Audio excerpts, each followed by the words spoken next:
Hi everyone, this is Charmaine from Fantastic Crafts. I hope all of you are having a wonderful Wednesday. Today I am going to be bringing another Valentine's card. I know it is Wednesday and it's whatever Wednesday, but I decided I wanted to really make another Valentine card. So I used this Brewtiful stamp set from May Made It. And I use some distress inks. Now these aren't the oxide, these are just the regular distress inks. I use Victorian Velvet, Spice Marmalade, and Frayed Burlap, and those are the three colors I kind of went with for this whole card. So I started with this little heart wand, and I just kind of stamped it with the three colors all over my background paper. Once I was done creating my background paper, I decided I wanted to ink the edge of this cardstock. So I simply took this Victorian Velvet color and I took my blending tool and just inked the edges on all four corners just to give it a more vintage, nice look. And I always love doing this because it then gives you a finished look. So once I was done with that, I decided I wanted to, there was like a little too much blank space on my background. So I took this other stamp set, actually it's from the same stamp set. It says Teammate. And I just took a Memento ink and I just went all around that background. And I still felt it was missing something. So again, I took, actually this time I used the Distress Oxide ink and Candied Apple. And I took an aqua brush and I just simply put little dots. And once I was putting the dots, I realized I also wanted to put little hearts. So some are dots, some are hearts. I also went and colored in with the same Candied Apple Oxide ink, and I just colored in my wand. Some are lighter, some are darker, depending on how much water or how little water I used. And you can see right there, I'm just putting a few more hearts in it, just because this is a Valentine's Day card. I know I didn't want it overly Valentine but I still wanted to give the idea of Valentine's.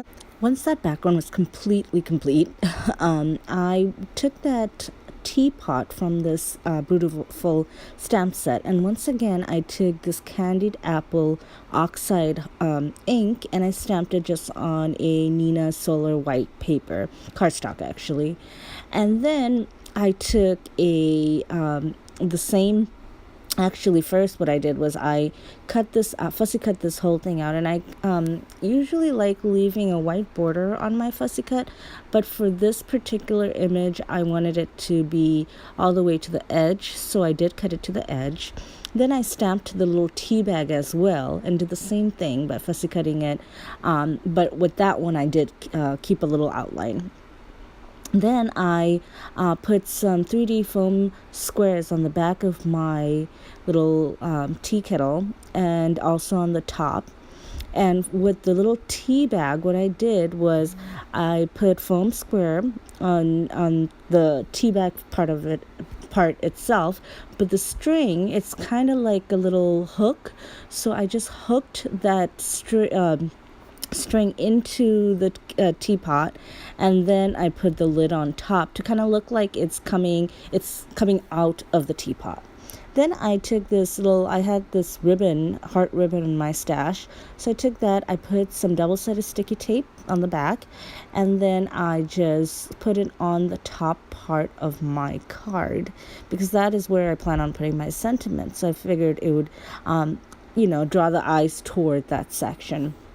Then I took that same Candied Apple, and from the same stamp set, I took You Are So Brewtiful, and I just simply stamped that. I cut it out. I also used my corner chomper and used the smallest of the corner chomper. I believe that's 1/4 of an inch, and I just corner rounded my little sentiment. Then I also inked the edges using that Victorian Velvet, and then I also put some 3D adhesive foam squares, and I put that right where the ribbon was. And then I kind of felt like this tea kettle or teapot was a little too simple for me. So I went around and I just put little spots on it, like little dots, and I think that really made the teapot stand out and make it more elegant. Then of course I had to do my stitch marks, so I did the stitch marks. Then I took a 8.5 by 11 piece of cardstock, black cardstock, and I cut it in half, which gave me a top folding card. And then I put my little panel onto this card base, and that completes my card. And here's the final look at it. This was very simple to create, very easy, very quick, and I feel like it's a perfect little cute Valentine's Day card to give and share. I hope you all enjoyed this tutorial, and if you did, please make sure to like this video and subscribe to my channel. And most importantly, have a wonderful day, guys. Bye.